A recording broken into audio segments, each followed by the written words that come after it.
அன்புக்கும் எங்கள் உறவுகளுக்கும் மதிப்பளித்து வருகை தந்துள்ள அகில இந்திய காங்கிரஸ் கட்சி தலைவர் அம்மையார் சோனியா காந்தி அவர்களே,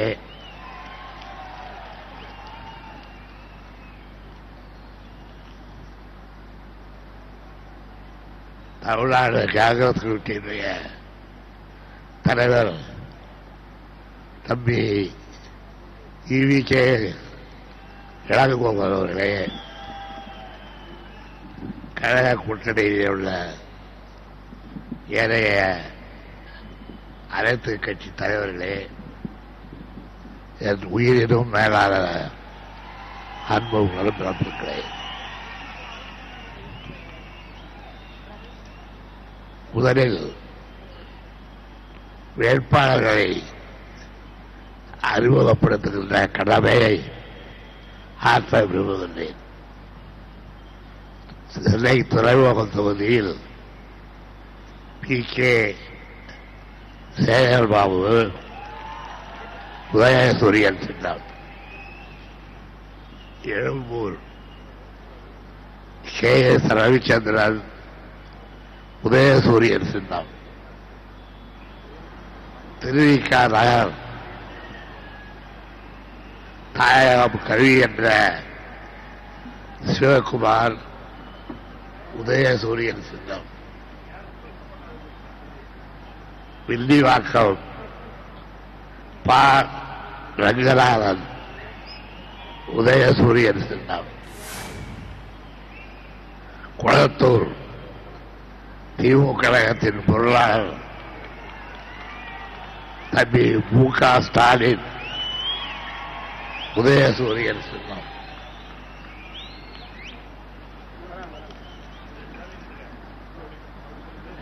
அம்பத்தூர் காங்கிரஸ் கட்சியின் சார்பில் கை சின்னத்தில் ஹசன் மகதானா போட்டியிடுகின்றார். கை சின்னத்தில் அவரை வாக்களிக்க வேண்டும். மதுரவாயல் காங்கிரஸ் கை சின்னம் ஆர். ராஜேஷ், சேப்பாக்கம் திருநெல்வேலி கே. அன்பழகன் உதயசூரியன் சின்னம், ஆயிரம் விளக்கு கூக்கா செல்வம் உதயசூரியன் சின்னம், அண்ணாநகர் எம்.கே. மோகன் உதயசூரியன் சின்னம், தியாகராய நகர் டாக்டர் எஸ்.என். கனிமொழி உதயசூரியன் சின்னம், மயிலாப்பூர் காங்கிரஸ் கட்சியின் சார்பில் ககாத்தே தியாகராஜன் கை சின்னம், மாதவரம் சுதர்சனம் உதயசூரியன் சின்னம், திருமூர்த்தியூர் கே.பி.பி. சாவி உதயசூரியன் சின்னம், டாக்டர் ராதாகிருஷ்ணன் நகர் சிம்மரா முத்துச்சோழன் உதயசூரியன் சின்னம், பெரம்பூர் பெருந்தலைவர் மக்கள் கட்சி தனபாலன் உதயசூரியன் சின்னம், ராயபுரம் காங்கிரஸ் மனோகரன் கை சின்னம், விருகம்பாக்கம் தனசேகரன் உதயசூரியன் சின்னம், சைதாப்பேட்டை மா. சுப்பிரமணியன் உதயசூரியன் சின்னம், வேளச்சேரி பாகை சந்திரசேகர் உதயசூரியன் சின்னம், சோழிங்கநல்லூர் அரவிந்த் ராமசாமி உதயசூரியன் சின்னம், ஆலந்தூர் தாமோ அன்பரசன் உதயசூரியன் சின்னம். இந்த சின்னங்களுக்கெல்லாம் வாக்களித்து நம்முடைய கூட்டணி கட்சியினுடைய வேட்பாளர்களை வெற்றி பெறச் செய்ய வேண்டும் என்று உங்களை எல்லாம் கேட்டுக் கொள்கின்றேன். அம்மையார் அவர்கள் தமிழ்நாட்டினுடைய நிலையை, தமிழ்நாட்டில் நடந்த ஆட்சியின் நிலையை உங்களிடத்திலே படர்வடித்து காட்டியிருக்கின்றார்கள்.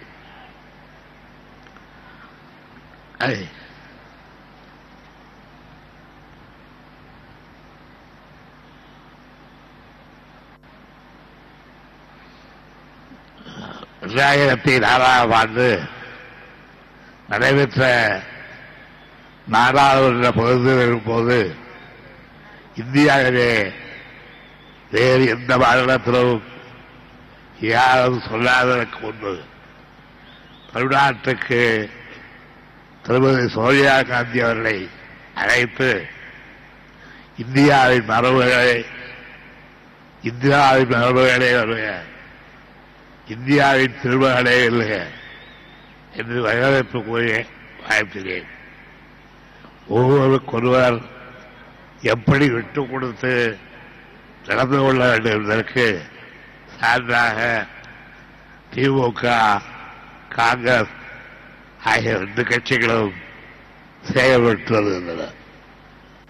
திமுகவை பற்றி இந்திரா காந்தி அம்மையார் அவர்கள் சென்னை கடற்கரை கூட்டத்திலே பேசும்பொழுது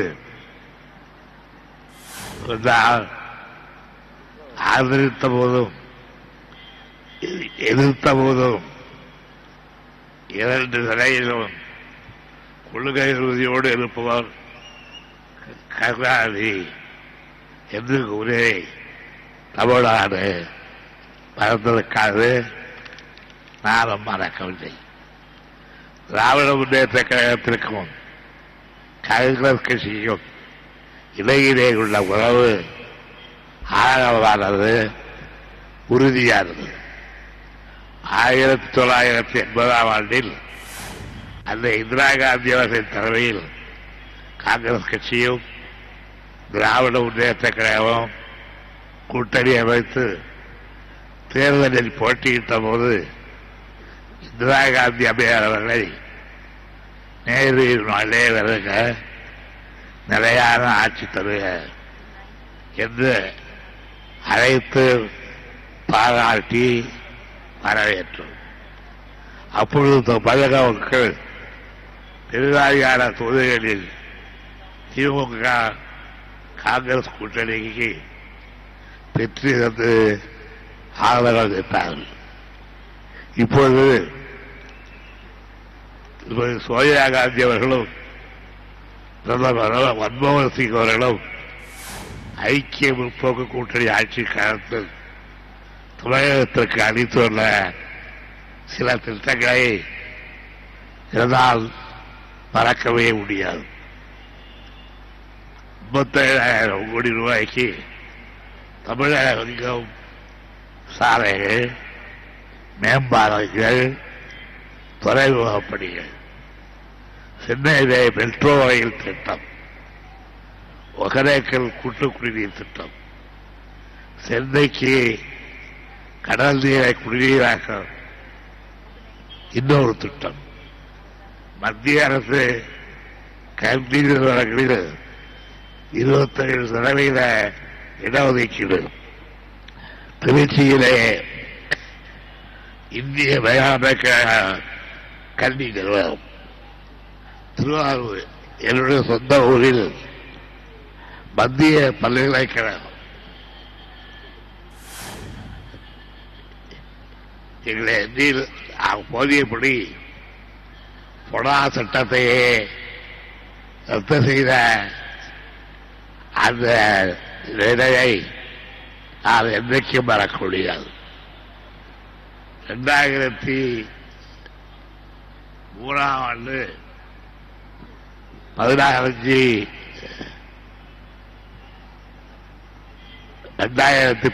அன்று 110வது விதி, அந்த விதியின் கீழ் ஒரு அறிவிப்பை ஜெயலலிதா செய்தார். அதாவது பெருமை வாய்ந்த ஜெயலலிதாவுடைய வார்த்தைகளை அப்படியே பிடிக்கிறது. பெருமை வாய்ந்த தமிழ் மொழியை சிறப்பித்த வண்ணம் அமெரிக்க நாட்டின் பெருமையையும் புகழையும் உலக அளவில் பரப்பும் வகையில் அமைந்துள்ள சுதந்திர சிலையைப் போல தமிழர்களின் நாகரிகம், பண்பாடு, இலக்கிய செல்வங்கள், கட்டட கலை, திறன் ஆகியவற்றை உலகத்திற்கு எடுத்துக்காட்டும் வகையில் சங்கம் வைத்து தமிழ் வளர்த்த மதுரையில் 100 கோடி ரூபாய் மதிப்பீட்டில் தமிழ்த்தாய் சிலை அமைக்கப்படும் என்று ஜெயலலிதா அவர்கள் 2013ஆம் ஆண்டு அறிவித்தார். என்ன அறிவித்தார்? தமிழ்த்தாய் சிலை உலகத்தில் நூறும் பார்த்து ஏற்படையும் வண்ணம் அமைக்கப்படும் என்று சொன்னவர் ஜெயலலிதா. 2013ஆம் ஆண்டு. ஆனால் இப்பொழுது நான் நாளைக்கு முன்பு மதுரைக்கு சென்றேன். அங்கே கேட்டேன், 100 வாய்ச்சாவில்